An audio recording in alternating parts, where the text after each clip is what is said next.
নমো তচ্ছা ভগবতো অরহতো সম্মা সম্বুদ্ধস্স। জগৎপূজ্য মহাকারণিক তথাগত সম্যক সম্বুদ্ধ শ্রীচরণে কৃতজ্ঞ প্রণাম নিবেদন করে প্রজ্ঞাপারমিতে অংশগ্রহণকারী সকল উপাসক উপাসিকাগণের নিরোগ দীর্ঘায়ু সুখী জীবন তথা জ্ঞান বিমণ্ডিত জীবন কামনায় শুরু করতে চলেছি আজকের মহাপরিনির্বাণ সূত্র আলোচনা ক্লাস।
উপাসক আরম্ভ করেন।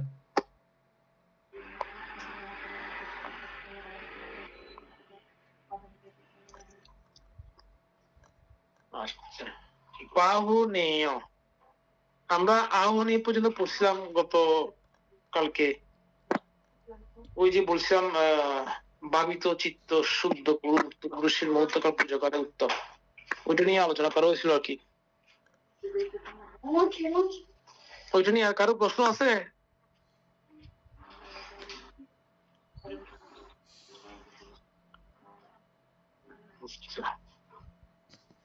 পাহনীয় এই স্থলে পাহুনত্ব দূরদেশ হইতে আগত প্রিয় জ্ঞাতি মিত্রের সৎকারের জন্য সজ্জিত সামগ্রী।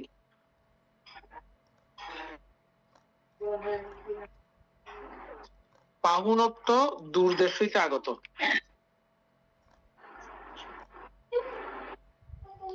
প্রিয় জ্ঞাতি মিত্রের সৎকারের জন্য সজ্জিত সামগ্রী। এটা বলতে জ্ঞাতি মিত্র বলতে কি যারা মারা যায় ওনাদের কথা বলতে বলা হচ্ছে এখানে?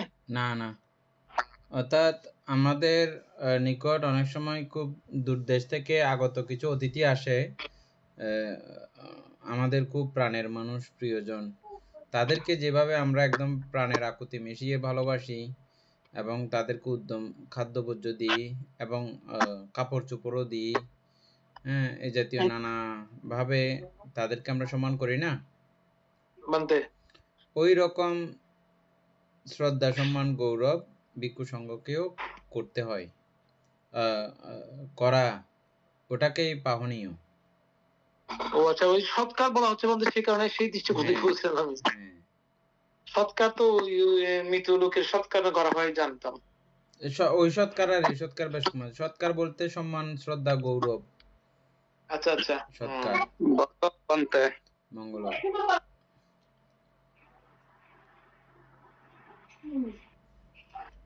আচ্ছা আচ্ছা, সেই পাহুন দানের ও গ্রহণের যোগ্য বলিয়া ভগবানের শ্রাবক সঙ্গ পাহনীয়। আচ্ছা, ওইরকম দান ওনারা পাহুন গ্রহণ করতে পারেন বলিয়া ভগবানের শ্রাবক সঙ্গ পাহনীয়। সঙ্গ সদৃশ আর পাহুনক নাই, অর্থাৎ সঙ্গকে সর্বাগ্রে আনিয়া আহুতি দেওয়ার যোগ্য বলিয়া পাহবনীয়, যেহেতু সঙ্গ পূর্বকার যোগ্য। সর্বপ্রকারে আহ্বানের উপযুক্ত বলিয়া পাহবনীয়, সেহেতু পাহনীয় বলিয়া উক্ত হয়।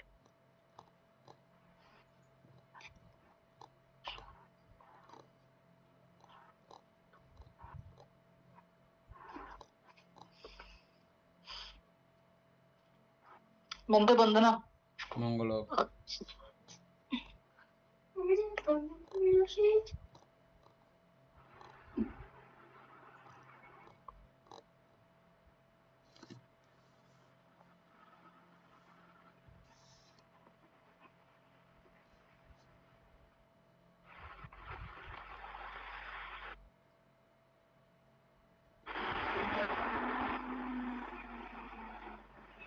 কথা শোনানো যার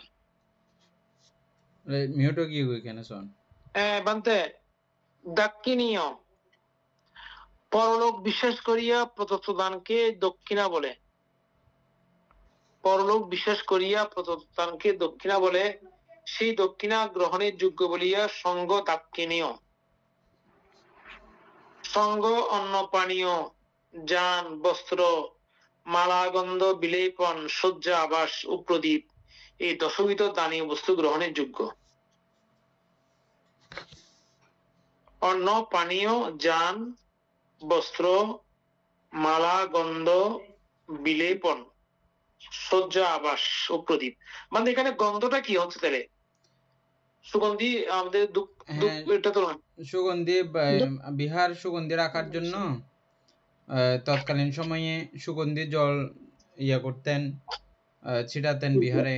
সকাল সন্ধ্যা ছিটানোর জন্য কিছু সুগন্ধি জল ছিল। আমরা এখনো আছে তো ইয়া আতর আছে না, ইয়া কি গোলাপ জল, বুদ্ধের গন্ধকুটিরের চারিদিকে এগুলো দিয়ে পূজা করার। তারপরে বিভিন্ন বড় বড় ভিক্ষু সংঘের উনি নানাভাবে পূজা করার পরে সুগন্ধি দ্রব্য ছিটিয়ে ভান্তেদেরকে এভাবে পূজা করে যান। এখানে কথা দুইটা আছে।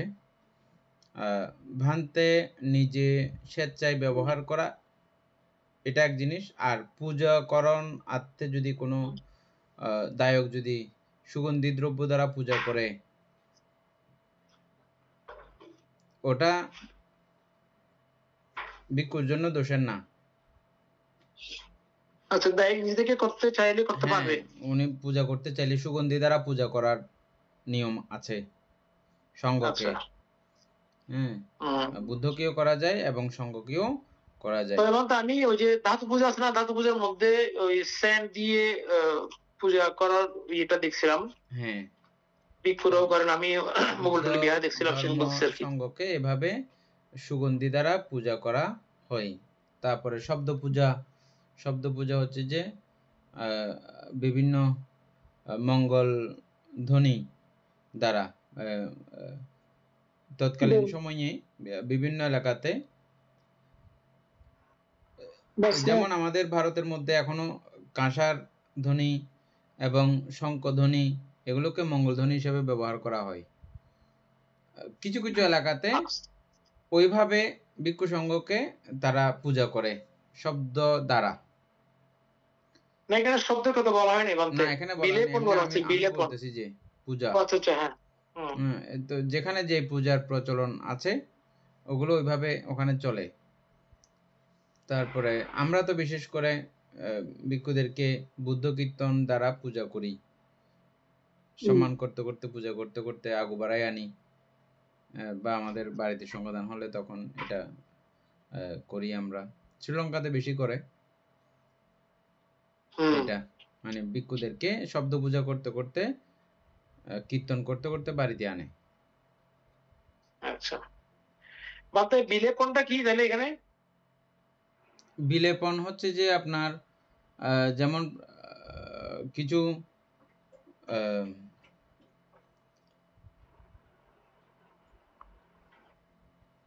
প্রসাধনী, তবে এই প্রসাধনীগুলো ঔষধ হিসাবে ত্বক রক্ষার্থে তখনও ছিল। যেমন আমরা বিনয়ে দেখতে পাচ্ছি সুগন্ধি চূর্ণ দান করা হতো।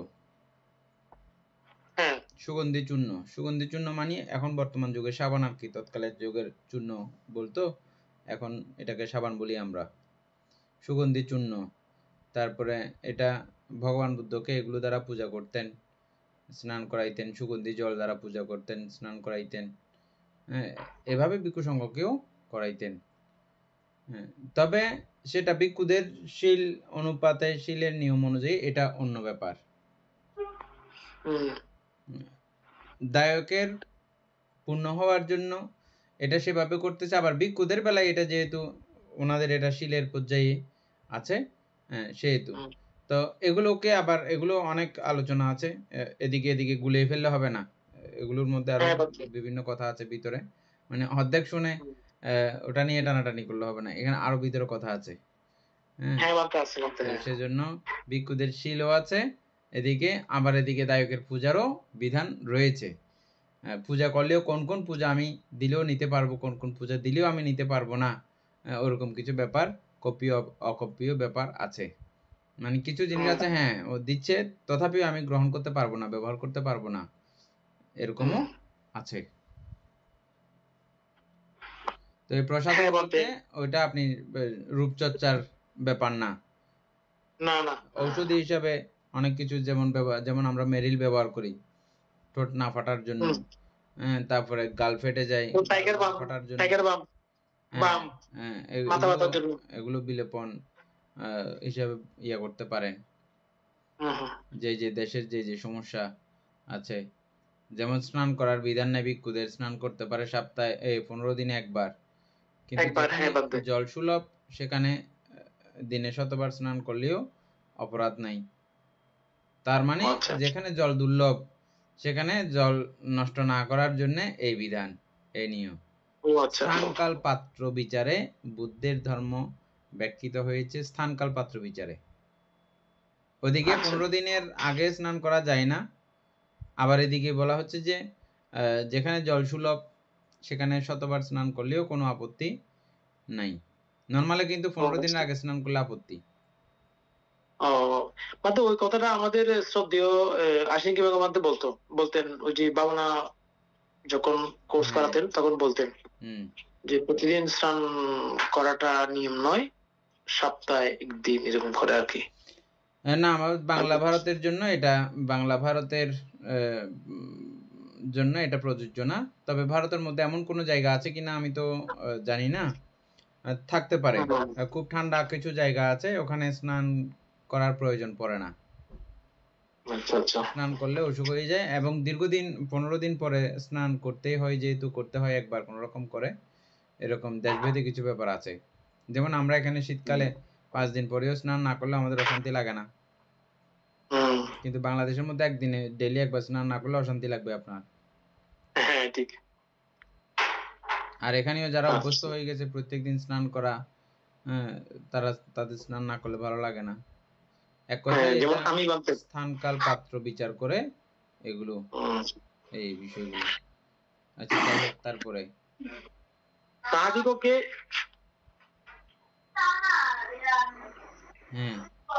হ্যাঁ, কি বলতে চাচ্ছিল মনে হয়।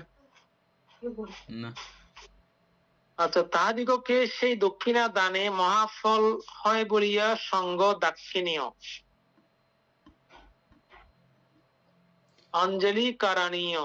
এই প্রথমে যে কথাটা আসছে পরলোক বিশ্বাস করিয়া প্রদত্ত দান কে দক্ষিণা বলে, এটা এটা সব জায়গাতে এটা স্বীকার করতেছে না, সব মানে বইয়ের মধ্যে এই কথাটাকে এভাবে মেনে নিচ্ছে না। শুধু পরলোক বিশ্বাস করেই যে দানের ব্যাপার এমন না। হ্যাঁ বানতে ওই লাইনটা কেটে গেছে, আমি তো আসলে প্রশ্ন করি নাই তাহলে। হ্যাঁ ওইটা ওইটা মনে হচ্ছে হ্যাঁ, ওটাও ঠিক আছে, মিলতেছে না যেটা বানতে, লিখছে সেটাও ঠিক আছে, কিন্তু সেটার কিন্তু জন্যই যে শুধু দাক্ষিণীয় সেটা না। না মিলতেছে না বলতেছি বানতে আমি, হ্যাঁ হ্যাঁ, আমি ভুল বলতেছি না, মিলতেছে না আর কি। মিলতেছে না আর কি, হ্যাঁ। দক্ষিণা মানে দক্ষিণ হস্ত, দক্ষিণ হস্তকে শ্রদ্ধা হস্ত বলা হয়, বা উত্তম হস্তও বলা হয়, বা শ্রেষ্ঠ হস্তও বলা হয়, এবং আমরা কাউকে খুব সম্মান গৌরবে দিলে তখন দক্ষিণ হস্তে দিই। এখনো এটা আমাদের প্রচলন আছে আমাদের সমাজের মধ্যে, ডান হাতকে ইয়ে করে বাম হাত ইয়ে করে একটা সম্মানের একটা দেওয়া, যেটাকে খুব সম্মানিতভাবে দেওয়াকেই দক্ষিণা বলা হয়, খুব শ্রদ্ধা গৌরবে দেওয়াকেই দক্ষিণা বলা হয়। পরম বিশ্বাসে দেওয়াকেই দক্ষিণা বলা হয়। তারপর বান্তে অঞ্জলি করণীয়, উভয় হস্ত কপালে জোর করিয়া স্থাপন পূর্বক নমস্কার করিবার যোগ্য করিয়া সঙ্গ অঞ্জলি করণীয়, অঞ্জলিবদ্ধ হয় আর কি। হ্যাঁ, এটাকে অঞ্জলি বলা হয়। বান্তে এরকম কপালে হাত দিয়ে ঠেকাইলে অঞ্জলি। এটা বেশি করে বানতে আগের দিনে মানুষরা গ্রামে।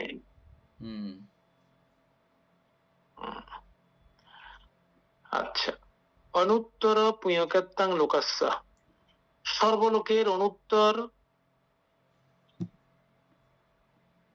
সর্বলোকের অনুত্তর অসদৃশ্য পুণ্যক্ষেত্র, যেমন রাজার ধান্য ক্ষেত্র, রাজার শস্য ক্ষেত্র, সেরূপ পুণ্য ফল উৎপাদন পক্ষে সঙ্গই উর্বর ক্ষেত্র তুল্য।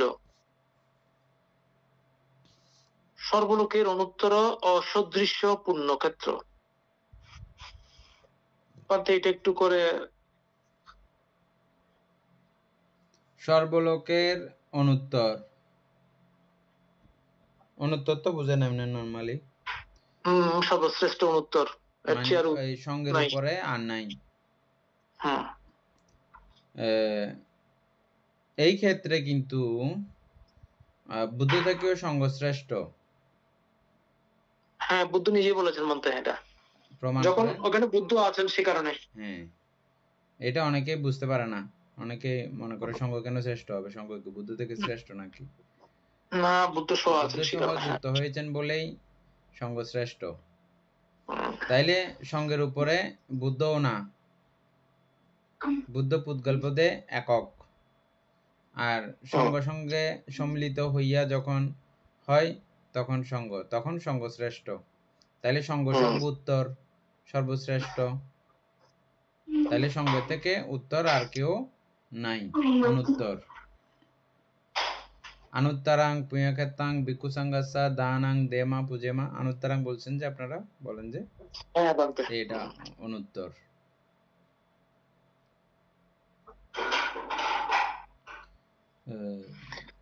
তারপর হচ্ছে অসদৃশ্য পুণ্যক্ষেত্র। অসদৃশ্য বলতে এটাকে প্রমাণ করার জন্য এই সঙ্গটা ওই রকম বলার মতো কোনো এরকম অবস্থা নাই। আর সঙ্গক্ষেত্র যদি আপনি কোনো উপমা দিতে যান, উদাহরণ দিতে যান, বলতে হবে না ওইটার মতো, এরকম বলার কোনো বিষয় নাই। আর বুঝছেন, সদৃশ্য মানে সেম, আর একটা বিষয় সেম দেখানোর মতো নাই, এগুলোকে বলা হয় অসদৃশ্য। হ্যাঁ, সেম সদৃশ্য আর নাই, সেম একই রকম আর নাই, এগুলো যেহেতু এটা অনুত্তর। হ্যাঁ, অনুত্তর এই দ্বিতীয় থাকার কথা নয়। হ্যাঁ বলতে অসদৃশ্য। এককভাবে বুদ্ধ ঠিক আছেন, কিন্তু সঙ্গর পরে আর নাই। পুদ্গলিক ভাবে বুদ্ধ শ্রেষ্ঠ, বুদ্ধের উপর আর কেউ নাই। আর এটা তো বলতে সঙ্গ তো বুদ্ধ সৃষ্টি করেছেন, বুদ্ধের চেতনা। হ্যাঁ,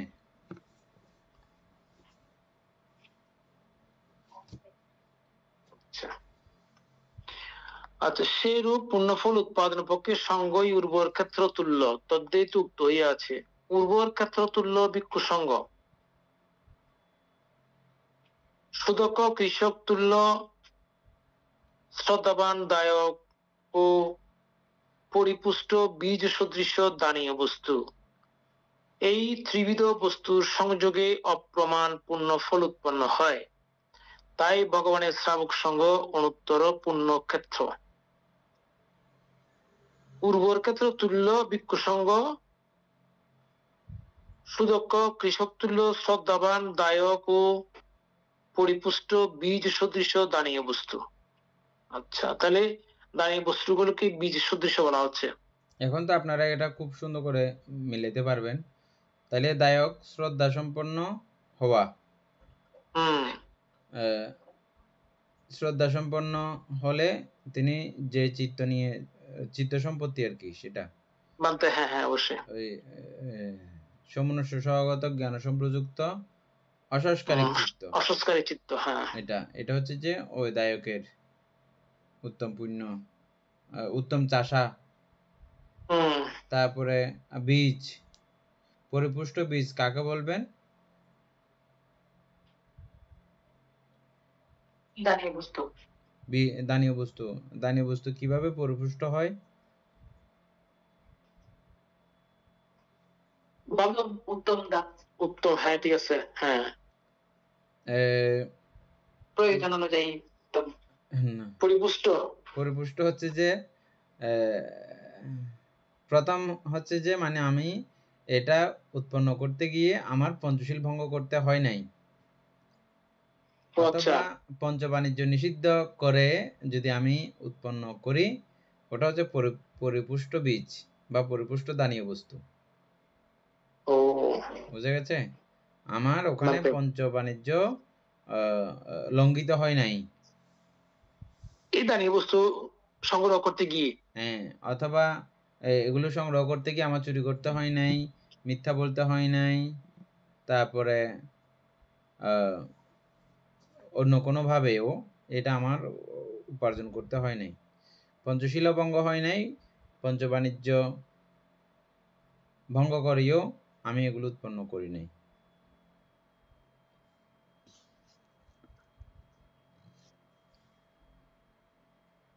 হুম এটা হচ্ছে যে উত্তম বীজ। মানতে তাইলে আপনারা এই গ্রহিতা, দাতা, দানীয় বস্তু এই তিনের সমন্বয় বুঝলেন? মানতে দানের ফল সর্বশ্রেষ্ঠ হওয়ার জন্যে বা একদম পরিপুষ্ট হওয়ার জন্যে এই তিনের সমন্বয় প্রয়োজন। বুঝছেন? তিনের সমন্বয় প্রয়োজন। এটা সঙ্গদানের ব্যাখ্যা করতে গিয়ে ওই যে কালকে আমরা যেটা আলোচনা করছিলাম, এককভাবে কোনো ব্যক্তিকে নির্বাচন করলে তখন সেখানে আপনার থাকবে, ঘাটতি থাকার ব্যাপার আছে। আর সঙ্গ উদ্দেশ্যে যদি দান করেন তখন সেখানে আর মনে বিতর্ক হওয়ার কোনো সুযোগ নাই। হ্যাঁ বলতে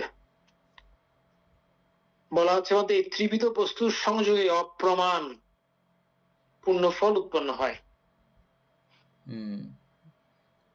আরেকটা বিষয় আছে, যেমন একজন ভিক্ষুকেও সঙ্গ উপলক্ষে দান করা যায়, মানে সঙ্গ দান করা যায়। সঙ্গের সদস্য হিসেবে বলতে সঙ্গের সদস্য হিসেবে দান করা যায়, হ্যাঁ সঙ্গ সদস্য হিসেবে আপনি সঙ্গদান করতে পারেন একজন ভিক্ষুকে কেন্দ্র করে, সঙ্গের এটা পক্ষ আপনার থেকে উনি মনের উপর আসছেন, নির্ভর হ্যাঁ করবে।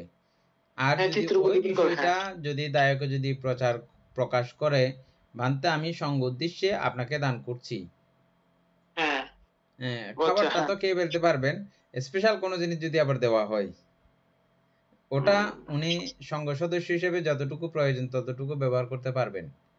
বাকি স্পেশাল বিষয়গুলো সঞ্চিত করলে এটা সাংঘিকভাবে সঞ্চিত করতে পারেন, মানে সঙ্গ উদ্দেশ্যে সঞ্চিত করতে পারেন, ব্যক্তিগত জন্য সঞ্চয় করতে পারেন না, ওনার ব্যক্তিগত না এটা।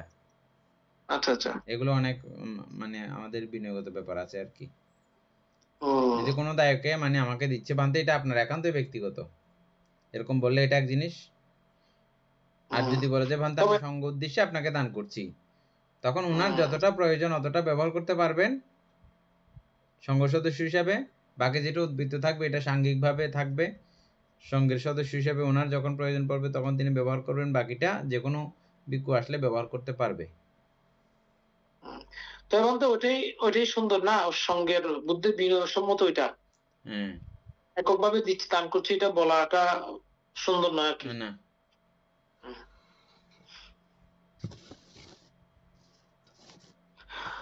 আচ্ছা, বুদ্ধ ধর্ম ও সঙ্গের গুণরাশি যখন যথাযথ রূপে হৃদয়ঙ্গম হয়,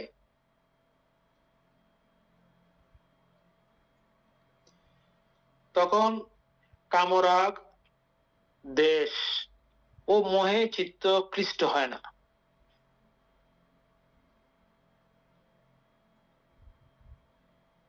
তাহাদের গুণসমূহ স্মরণে চিত্ত সরল হইয়া থাকে।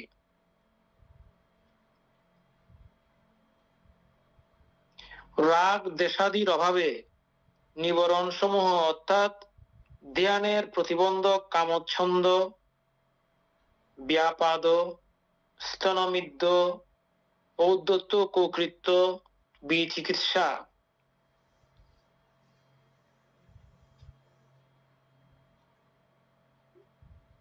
বিস্কম্বিত হইয়া চিত্ত কর্মস্থান অভিমুখে নমিত হয়।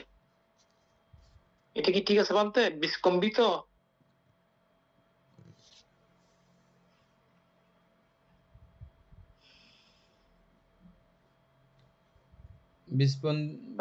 বিস্পন্দিত মানে কি? বিস্কম্বিত এখানে নমায়িত হওয়ার কথা, এখানে রাগ দেশাদির অভাবে নিবরণ সমূহ অপনোদন হইয়া অথবা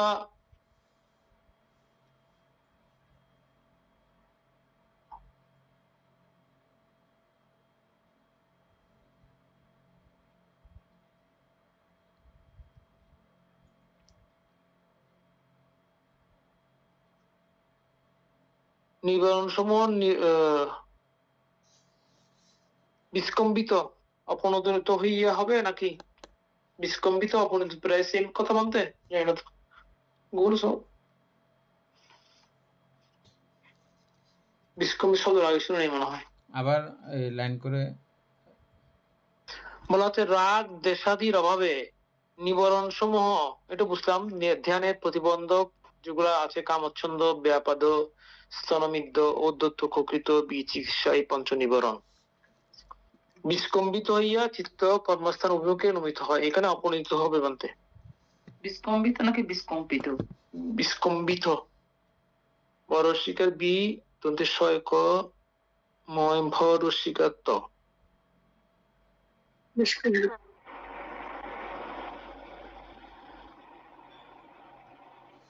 বিস্কম্পিত মানে কম্পিত নয় না। বিস্কম্পিত শব্দের অর্থ তো নেই। আমাদের সুপ্রিয়বাবু পাচ্ছে না। কম্পিত হয় না এরকম শব্দ না। বিস্কম্বিত, বিস্কম্বিত মানে মানে তো অপনোদন হলে তো কি হবে? স্থির কম্পিত হয় না আর কি।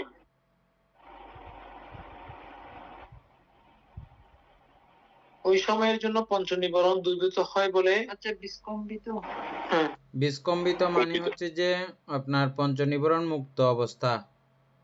হ্যাঁ সেটাই, পঞ্চনিবরণ মুক্ত অবস্থা বা কামনায় কম্পিত নয়, কামনায় অকম্পিত হইয়া চিত্ত কর্মস্থান অভিমুখে নমিত হয়।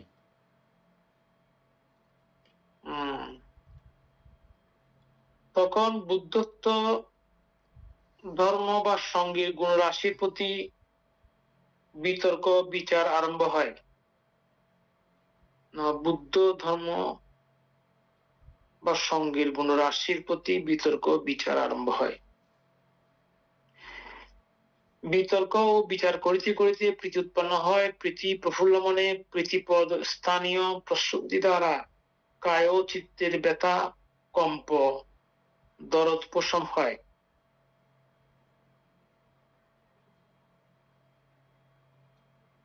ব্যথা বা কম্প উপশমে কায়িক চৈতসিক সুখ উৎপন্ন হইয়া থাকে।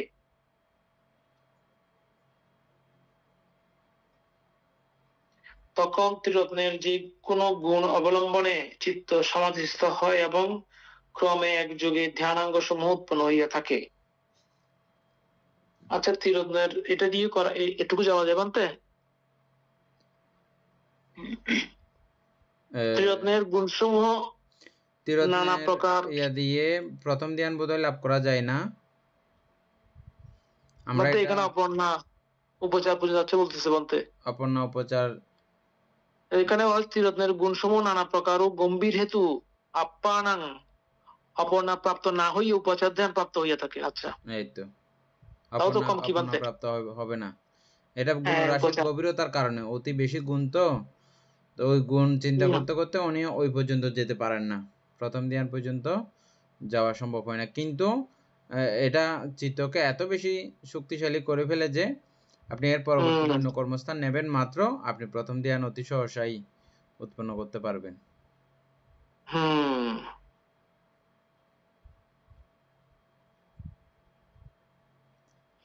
তখন যোগী বুদ্ধ ধর্ম সঙ্গের গৌর প্রকাশ করে তদ্বারা তাহার শ্রদ্ধা স্মৃতি প্রজ্ঞা পূর্ণ বুদ্ধ হইতে থাকে। তখন তিনি প্রমোদ উৎফুল্ল হন, ভয় ভৈরব দুঃখাদি কম হইয়া থাকেন, দুঃখাদি কম হবে কি কম হইয়া থাকে। তখন তার মনে হয় তিনি যেন বুদ্ধ ধর্ম সঙ্গের সহিত বাস করিতেছেন। ও আচ্ছা, হ্যাঁ। যোগীর দেহ তখন চৈত্য গৃহের ন্যায় পূর্যাহ। আচ্ছা, ত্রিরত্নের গুণসমূহ অধিগত হওয়ার চিত্ত রমিত হয়। ব্যতিক্রম যোগ্য বস্তুর সম্মুখে উপস্থিত হইলেও শাস্তা বা সঙ্গ সম্মুখে আছেন মনে করিয়া পাপ অনুষ্ঠানে লজ্জিত ভীত হন। ব্যতিক্রম যোগ্য বস্তু সম্মুখে মানে ওই যে ওইটা কি, যে যেগুলা ব্যতিক্রম যোগ্য বলতে এখানে যেগুলো তাকে দেখলে পাপ উৎপন্ন হবে এরকম। আচ্ছা, অযোগ্য বিষয়গুলো যেগুলা অযোগ্য বিষয় উপস্থিত হইলে, হ্যাঁ, ব্যতিক্রম যোগ্য অযোগ্য আর কি, বস্তু সম্মুখে উপস্থিত হইলেও শাস্তা বা সঙ্গ সম্মুখে আছেন মনে করিয়া পাপ অনুষ্ঠানে লজ্জিত ভীত হন। ঠিক আছে। তখন নির্বাণ প্রাপ্তি অর্থাৎ অরহত প্রাপ্তি না ঘটলেও দেহান্তে তিনি সুগতি পরায়ণ হইয়া থাকেন। সুন্দর।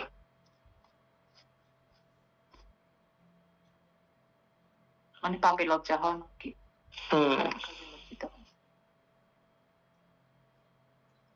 এটা কি বুঝার প্রয়োজন আছে? এমনি তো সবাই মনে বুঝছে নাকি?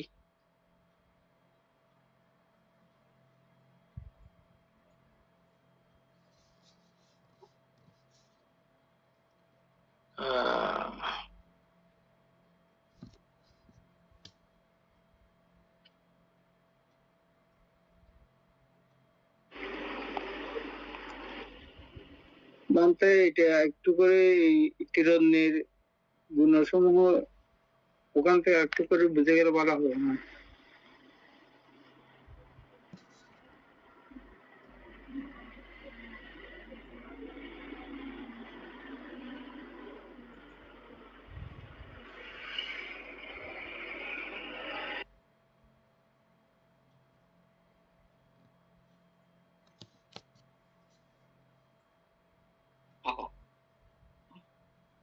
ত্রিরত্নের গুণাবলী আমরা প্রত্যেকটা গুণকে আলাদা আলাদা করে করে জেনে বুঝে আসলাম। শেষ পর্যন্ত সঙ্গের গুণাবলীও আমরা জেনে জেনে বুঝে বুঝে আসলাম। এবার আমাদেরকে বলা হচ্ছে যে এগুলো বারবার পুনঃ পুনঃ এই গুণগুলো স্মরণ করব আমরা প্রত্যেক দিন সকাল সন্ধ্যা। যেমন আমরা গতানুগতিক বন্দনা করতেছি, তো এই বন্দনাগুলো গুরুভান্তেরা এটা এভাবেই প্রথমে চালু করেছেন। গুরুভান্তেরা হয়তো জানতেন, ভেবেছেন যে এটা বলতে বলতে একসময় এগুলোর গভীরতা তারা চিন্তা করতে চেষ্টা করবে, যেমন আমরা করতেছি এখন। আর এই গভীরতা যখন বুঝবে, ত্রিরত্নের প্রতি মহাপ্রসাদ মহাশ্রদ্ধা উৎপন্ন হবে এবং নিজেকে ত্রিরত্নে আশ্রিত মনে করবেন, ত্রিরত্ন সমীপে নিজেকে সমর্পণ করবেন। আর এই ত্রিরত্ন সমীপে নিজেকে সমর্পণ করিয়া চললে অন্য কিছু হোক বা না হোক তিনি অবশ্যই স্বর্গবাসী হবেন।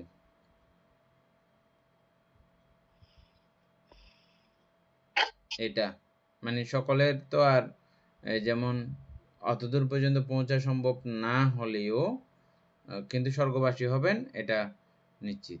এটা নিশ্চিত, হ্যাঁ, এটা নিশ্চিত। এবং স্বর্গ, পারলৌকিক স্বর্গ তো আছে বটেই, ইহলৌকিক স্বর্গ তিনি প্রাপ্ত করবেন। কিরকম সেগুলো ইহলৌকিক স্বর্গ? যেমন উদাহরণস্বরূপ একটা ঘরের মধ্যে সকলেই যখন ধার্মিক হয়, সকলেই যখন কল্যাণধর্মী হয়, তিনিও শুধু এটা উপলব্ধি করতে পারবেন উনি বাইরের সমস্ত জায়গা থেকে ঘুরে ঘুরে ঘুরে ঘুরে যখন ঘরে ঢুকবেন, আর ওই ঘরের মধ্যে প্রত্যেকটা মানুষ যখন শিলবান, তখন আলাদা একটা মনের প্রীতি প্রফুল্লতা উৎপন্ন হয়। আমি এরকম কিছু কিছু ঘর দেখেছি। ভালো গুণী ভিক্ষু সংঘের কোনো প্রতিষ্ঠানে গেলে, যেখানে অধিকাংশই গুণী ভিক্ষু সংঘ, এরকম প্রতিষ্ঠানে গেলে আলাদা একটা শরীরের মধ্যে একটা রোমাঞ্চকর অবস্থা তৈরি হয়। এরকম কিছু গৃহীদের ঘরেও আমি গেছি, বাংলাদেশের মধ্যেও গেছি, ভারতের মধ্যেও গেছি। হ্যাঁ, ওরা মানে নিজেকে এমনভাবে ধর্মে সম্পৃক্ত করে রাখে, ধর্মীয়ভাবে নিজেকে এমনভাবে বানিয়ে রাখে যে শুধু তিনি না, ওনার পরিবারের সকলেই এরকম। আর ওদের ঘরে গেলেই এটার কিরকম একটা অনুভূতি কাজ করে। হ্যাঁ, তো এটা যাদের ঘরে ঘরে এরকম সন্তান আদি প্রত্যেকেই খুব ধার্মিক, স্ত্রীও ধার্মিক, স্বামীও ধার্মিক, বাইরে থেকে আসলে দেখবেন ঘরে ঢুকলে মাত্র কি একটা প্রশান্তি লাভ। এটা প্রত্যক্ষ, কিন্তু এটা আপনারা নিজেরাই প্রত্যক্ষ করতে পারবেন। তো এটা করতে হলে সবাইকে এরকম কল্যাণধর্মী বানাইতে হবে, তখন এটা এই জীবদ্দশাতে এই স্বর্গ সুখগুলো আপনি পেতে পারেন। হ্যাঁ বলতে। আচ্ছা, তথাগতের এই তথাগতের মধ্যে একটু বুঝতে হবে। হ্যাঁ, শেষ হয়ে গেছে। ভগবান বুদ্ধ 8 কারণে তথাগত। আচ্ছা, 8টি কারণ। যথা তথা আগত বলিয়া তিনি তথাগত। এখানে তথা আগত মানে কি বোঝানো হচ্ছে? একটা একটা আমি বোঝানোর চেষ্টা করতেছি বুঝার। তথা আগত নিচে লেখা আছে সর্বলোকের হিত সাধন কল্পে। আচ্ছা, হ্যাঁ, এটা নিচে বর্ণনা করা আছে, দেখেন। আচ্ছা, এটা উদাহরণ। এটা সর্বলোকের হিত সাধন কল্পে পূর্ববর্তী বুদ্ধগণের ন্যায় অপরিমিত গুণ সমন্বিত হইয়া আগমন করিয়াছেন বলিয়া ভগবানের অপর নাম তথাগত। বুঝছেন এখন? মানতে সর্বলোকের হিত সাধন কল্পে পূর্ববর্তী বুদ্ধগণের ন্যায় অপরিমিত গুণ সমন্বিত হইয়া আগমন করিয়াছেন বলিয়া ভগবানের অপর নাম তথাগত। অর্থাৎ উনি যখন বোধিসত্ত্ব ছিলেন তখন ওই সবার ভালো কাজ মানে মঙ্গল কামনা করে করে আসছেন, উপকার করে করে আসছেন। সর্বলোকের এটা করেন তো। সর্বলোকের হিত সাধন কল্পে, জগতের সকল প্রাণীর হিত সাধন কল্পে।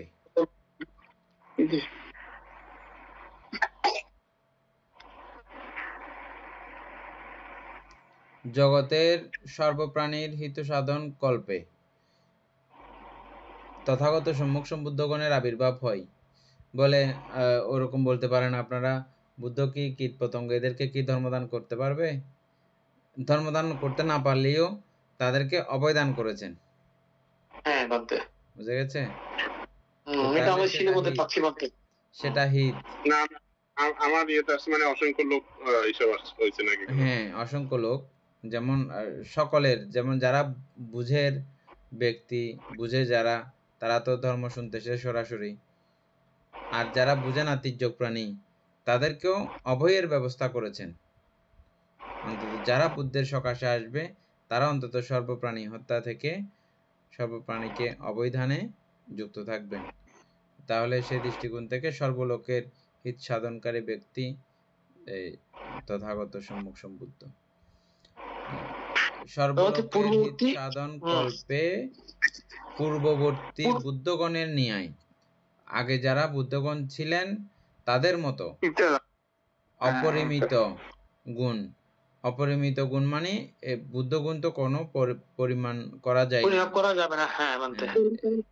আগের বুদ্ধগণের যেরকম অপরিমিত গুণ ছিল, বর্তমান বুদ্ধেরও এভাবে অপরিমিত গুণ সমন্বিত হইয়া আগমন করিয়াছেন। সমস্ত গুণাবলী নিয়ে তিনি আগমন করেছেন বলেই তথাগত। ভগবানের অপর নাম তথাগত। তান্তে হুম সুন্দর, হ্যাঁ। বুদ্ধ কি শুধু এখন তো বিজ্ঞানীরা বলতে চাইতেছে পৃথিবীর মতো অনেক পৃথিবী আছে, তো বুদ্ধ অন্য কোনো গ্রহে পৃথিবী যেগুলো আমাদের জানা নাই ওখানে আবির্ভাব হয় নাকি শুধু আমাদের পৃথিবীতে? আর এটাতে আছে অনন্ত চক্রবাল আছে। অনন্ত চক্রবালের মধ্যে এরকম কিছু কথা অবশ্য আমরা ইয়ার মধ্যে পাবো। শ্বাস সংগ্রহ নামক একটা বই আছে, ওখানে এই জাতীয় কিছু কথা আছে। এই পৃথিবী, এই আমরা যে পৃথিবীতে অবস্থান করছি, এটা নির্দিষ্ট একটা মহাশূন্যের মধ্যে এরকম ভৌগোলিক কোনো নির্দিষ্টতা নাই। তথাপিও তার মধ্যেও তার নির্দিষ্ট একটা এরিয়া আছে। এত কিছুর পরেও অনন্ত, মহাশূন্য তো অনন্ত, তো এগুলো কোথা থেকে আচ্ছা। কোথায় যাচ্ছে, কোথায় কোনো স্টেশন ছাড়া এগুলো। তথাপিও অনন্ত চক্রবালের মধ্যে অনন্ত বুদ্ধ একসঙ্গে উৎপন্ন হয় না। এটা শ্বাস সংগ্রহ পড়বো আমরা কোনো সময়, ওই জায়গাতে এই কথাগুলো মানে লেখা আছে। এর থেকে বাইরে চিন্তাও করতে মানা করছে এগুলো। যা বলে দিছি তা, এর থেকে মানে বাইরে আর চিন্তা করবে না, এটাও লেখা আছে। দুইজন বুদ্ধ উৎপন্ন হন না, একজন বুদ্ধই থাকেন এক সবসময়। পৃথিবীতে দুজন বুদ্ধ উৎপন্ন হন না সেটা বড় কথা না, হ্যাঁ, জগতের মধ্যে এট এ টাইম দুজন বুদ্ধ উৎপন্ন হবে না। জগতে, সেটা পুরো বোঝাচ্ছি। আপনি জগতে, বলতেছেন যে বুদ্ধ পৃথিবীতে না। উৎপন্ন হলে অন্য কোনো গ্রহে, অন্য কোথাও হয় কিনা, নাকি শুধু এই পৃথিবীতে আমরা যেখানে আছি এখানে? শুধু এই না হয় এই পৃথিবীতে। পৃথিবী হওয়ার কথা ভাবতে, যেহেতু মনুষ্য লোকের আবাসস্থল হচ্ছে এই পৃথিবী, তাই না? না, মনুষ্য লোকের আবাসস্থল এরকম পৃথিবী অনন্ত আছে, সৌরজগৎ অনন্ত। অনন্ত আছে। আচ্ছা। উনি একদম গেলে এই জন্য কিছু করতে পারতেন না। সৌরজগৎ অনন্ত আছে, তবে কোথাও বুদ্ধ উৎপত্তি হয় না।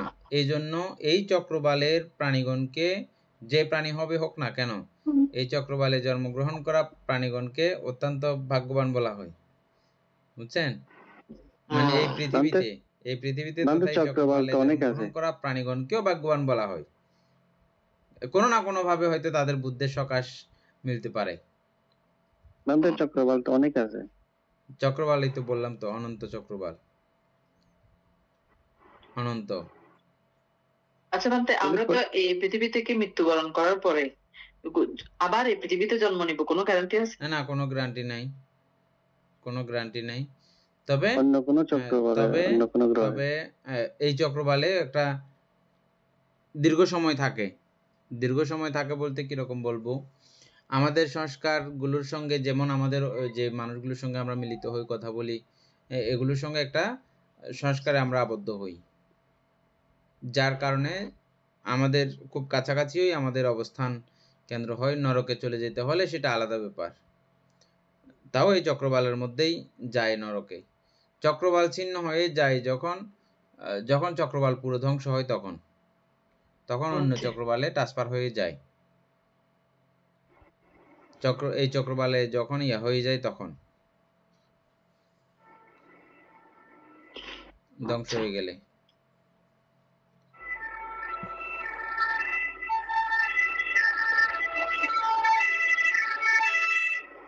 আচ্ছা। তো এই চক্রবালের মধ্যে এবং এই পৃথিবীতে এবং বর্তমান পৃথিবীর নাভিস্থান যেটা আছে বুদ্ধগয়া, ওই বুদ্ধগয়ার মধ্যে প্রত্যেকটা বুদ্ধগণের আবির্ভাব হয়। এটা এটা আমরা জেনেছি বলতে, হ্যাঁ। বৈজ্ঞানিকভাবে চিন্তা করলে ওটার কোনো নির্দিষ্ট জায়গা থাকে না। তথাপিও এই মহা অনন্ত শূন্য মধ্যেও অনন্ত এই পুরো চক্রবাল না, পুরো একদম, এটাকে কি একটা বলা হয় বৈজ্ঞানিক ভাষায়, গ্লাস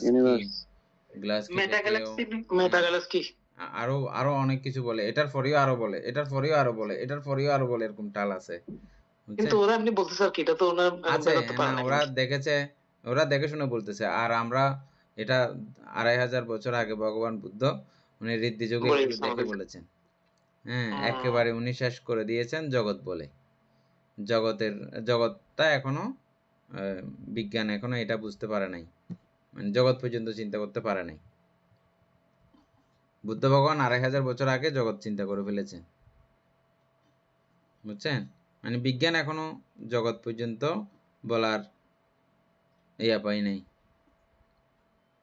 মানে এখানে এখনো পর্যন্ত ওনারা এটা বের করতে পারে না, আমাদের এই যে মহাসতী পাটনার সূত্র দেশনা করছেন, যেটা কোন জায়গা জানি, কোন রাজ্য?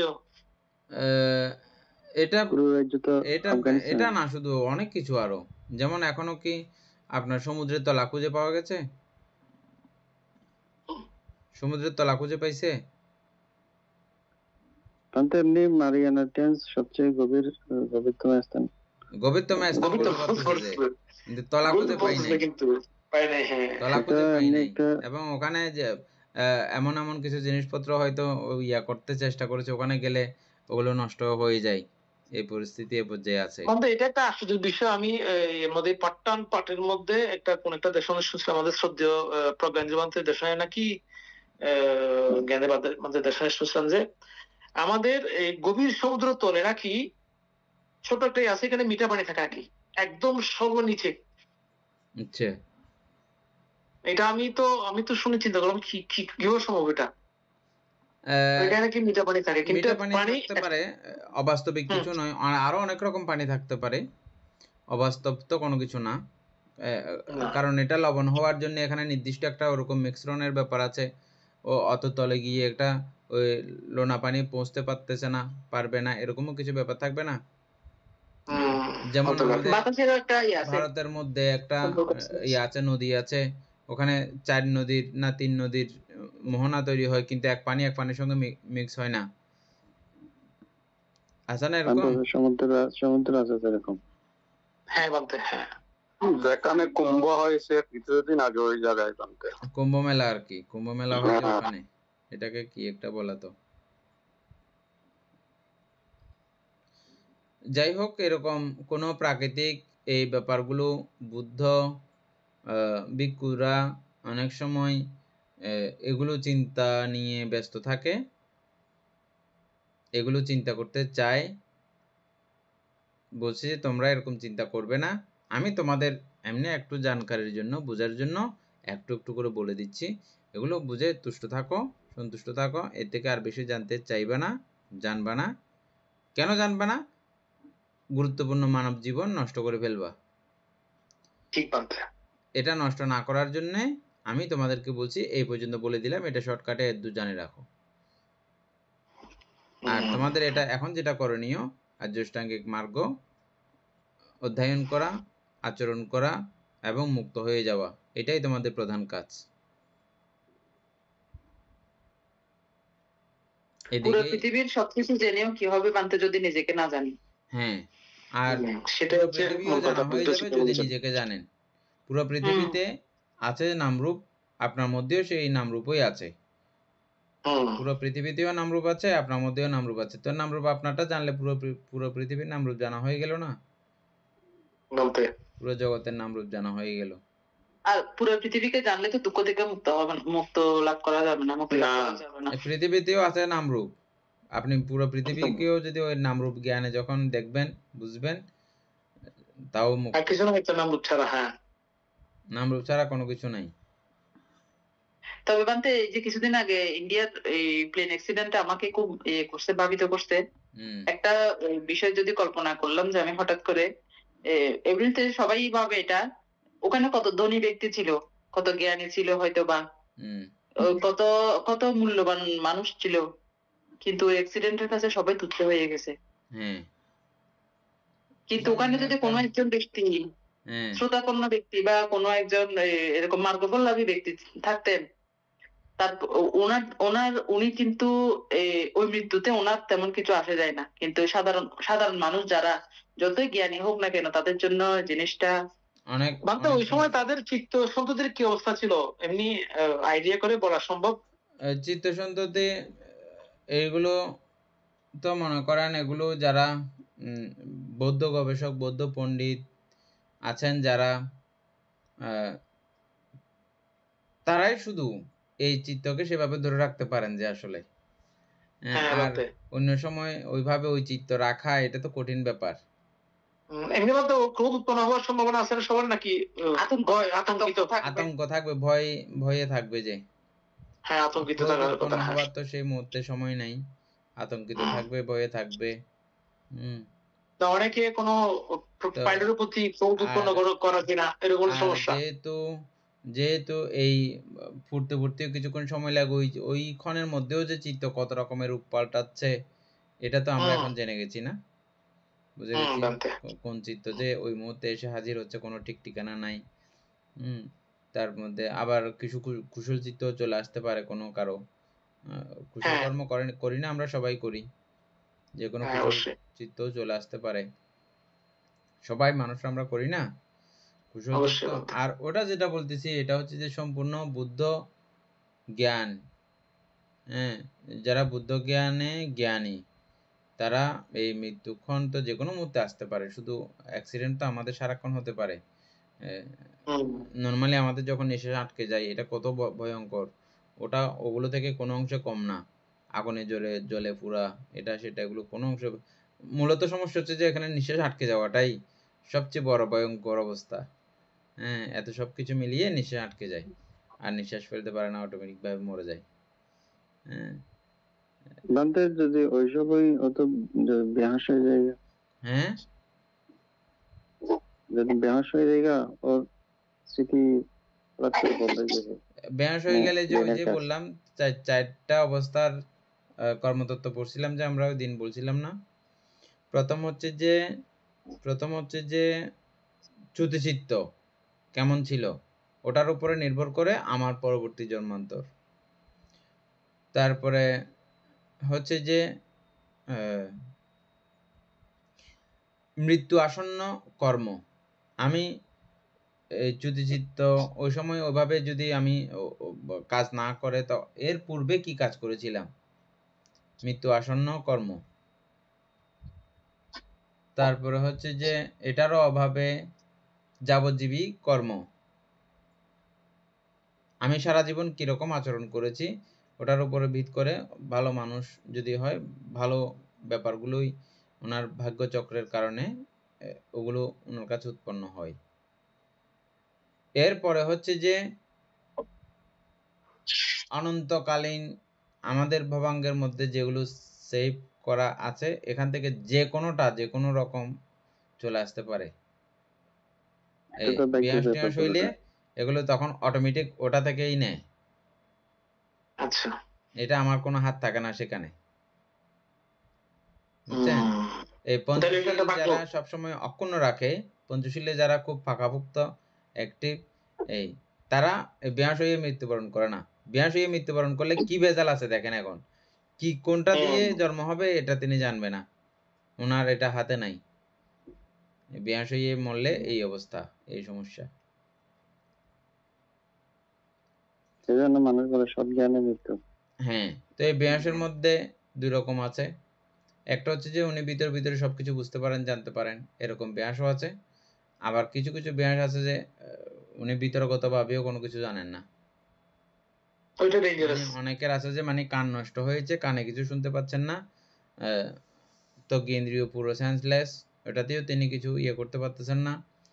নাকও সেন্সলেস, এটাও তিনি কিছু করতে পারতেছেন না। জিহ্বাও সেন্সলেস, এটাও কিছু করতে পারতেছেন না। কিন্তু মানসিকভাবে তিনি পুরো অ্যাক্টিভ রয়েছেন।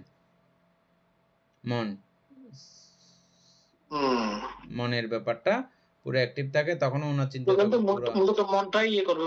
মনটা দিয়ে উনি সমস্ত কার্যক্রম উনি চালিয়ে যাচ্ছেন। তা আরেকটা আছে যে মনের কার্যক্রম পর্যন্ত থাকে না, এদিকে এমনি জীবিত এখনো, যখন দেহটাই শেষ হয়ে যায়, মরে যায়, তখন হচ্ছে যে ওইটা সেন্সলেসের পুরো ব্যাপারটা আসতেছে যে।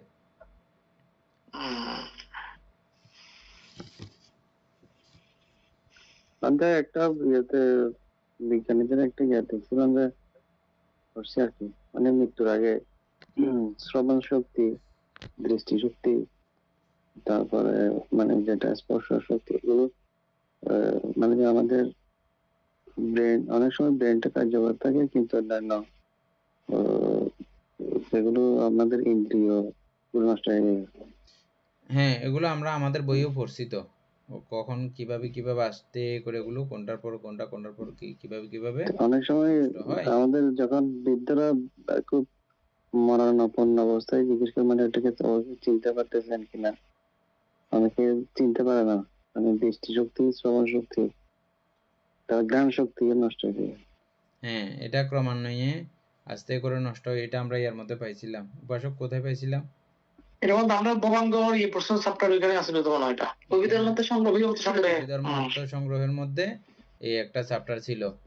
মানে কতক্ষণ পর্যন্ত আমাদের এই কলাপগুলো তৈরি হয়, হ্যাঁ, মৃত্যুর কত মুহূর্ত আগ পর্যন্ত, কত চিত্তক্ষণ পর্যন্ত এটা ইয়া হয়, চিত্তজ রূপ তৈরি হয়। তখন এমনি খাবার খাই না, তথাপিও রূপকলাপগুলো তৈরি হচ্ছে চিত্তজ কারণে। এটা তো হ্যাঁ, তো এগুলো যতক্ষণ পর্যন্ত ওগুলো তৈরিটা ওই পরিমাণ পর্যন্ত হইলে এগুলো অ্যাক্টিভ থাকার মতো যদি ইয়া করতে পারে, সাপ্লাই দিতে পারে, ততক্ষণ পর্যন্ত এগুলো অ্যাক্টিভ থাকে।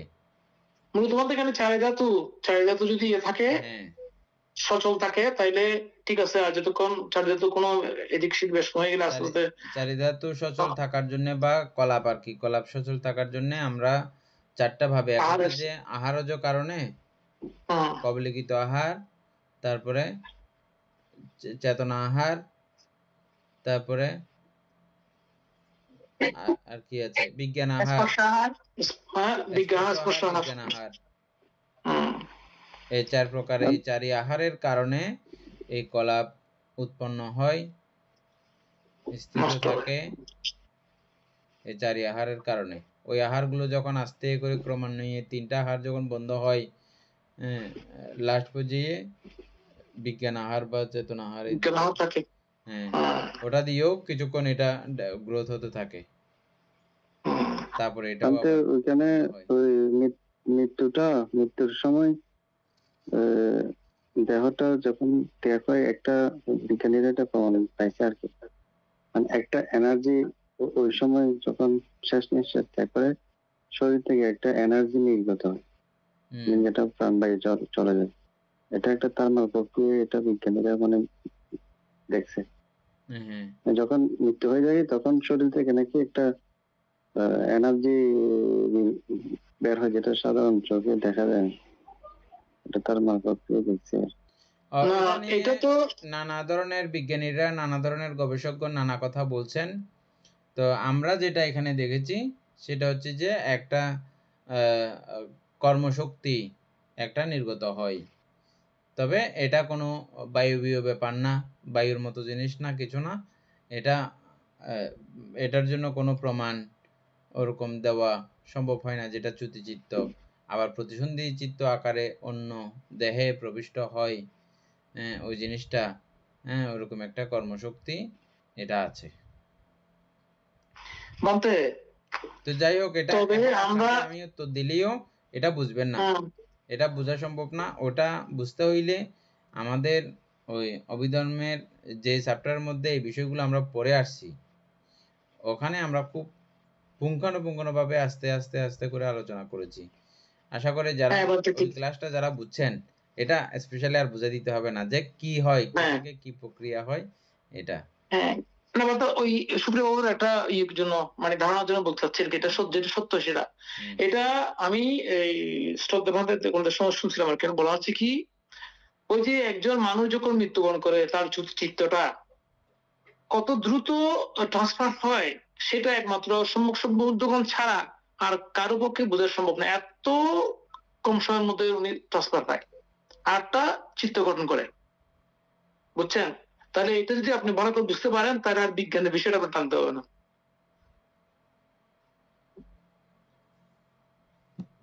অন্য কেউ বোঝার কোনো ক্ষমতা নাই, একমাত্র সম্মুখ বুদ্ধগণ ছাড়া।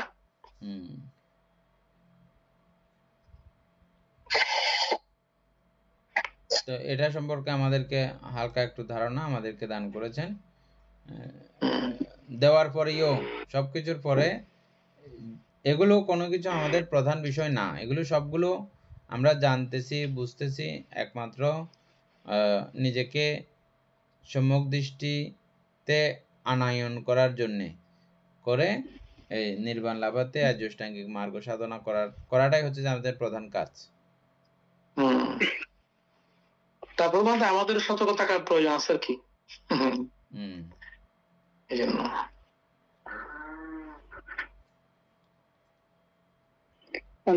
সময় তো শেষ। আচ্ছা, সময় শেষ হয়ে গিয়ে না? না, আমার তথাগতটা ভালো করে বুঝতে হবে, আরো বেশ কয়েক লাইন আছে তো। আমি তথাগত সংক্ষিপ্ত বুঝতে কারণ এটা ভালো করে বুঝতে পারবো। পরিশিষ্টটা অসাধারণ। হ্যাঁ, বাদ কোনো সন্দেহ নেই। পরিশিষ্টটা মনে হচ্ছে সবকিছু এখানে মিলিত, যৌথভাবে আছে সবকিছু।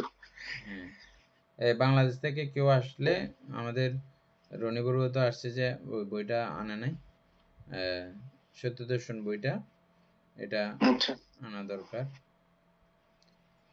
কেউ আসলে খবর রাখবেন। আছে এমনি একটা কিনা আছে, অথবা কেউ বাতিঘর থেকে নিয়ে আসতে পারবে।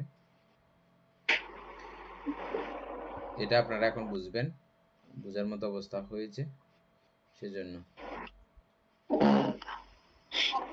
সদ্ধর্মপ্রাণ প্রিয় উপাসক উপাসিকা বৃন্দ, এতক্ষণ যাবৎ আমরা মহাপরিনির্বাণ সূত্র আলোচনা করেছি। এতে আমাদের অপূর্ণীয় পুণ্য সাধিত হয়েছে। এই পুণ্যরাশি অনন্ত চক্রবাসী সত্যগণকে দান করছি, গুরুভান্তি দেহকে দান করছি, মাতা পিতাগণকে দান করছি, এবং যারা আমাকে প্রতিনিয়ত এভাবে ধর্মচর্চায় সহযোগিতা করছেন তাদেরকে এই পুণ্যরাশি দান করছি। যারা আমাকে প্রতিনিয়ত চারিত্র ইত্যাদি দান করেন তাদেরকে এই পুণ্যরাশি দান করছি। এই পুণ্যের কাছে আমরা প্রত্যেকে প্রার্থনা করব নির্বাণ লাভ অবধি অসৎ ব্যক্তি, মূর্খ ব্যক্তি, পাপমিত্রের সংসর্গ লাভ না করে সদা সর্বদা জ্ঞানদর্শী কল্যাণ মিত্রের সান্নিধ্যে সংসর্গ লাভ করতে সক্ষম হই।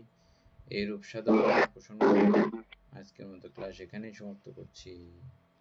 সাধু সাধু সাধু।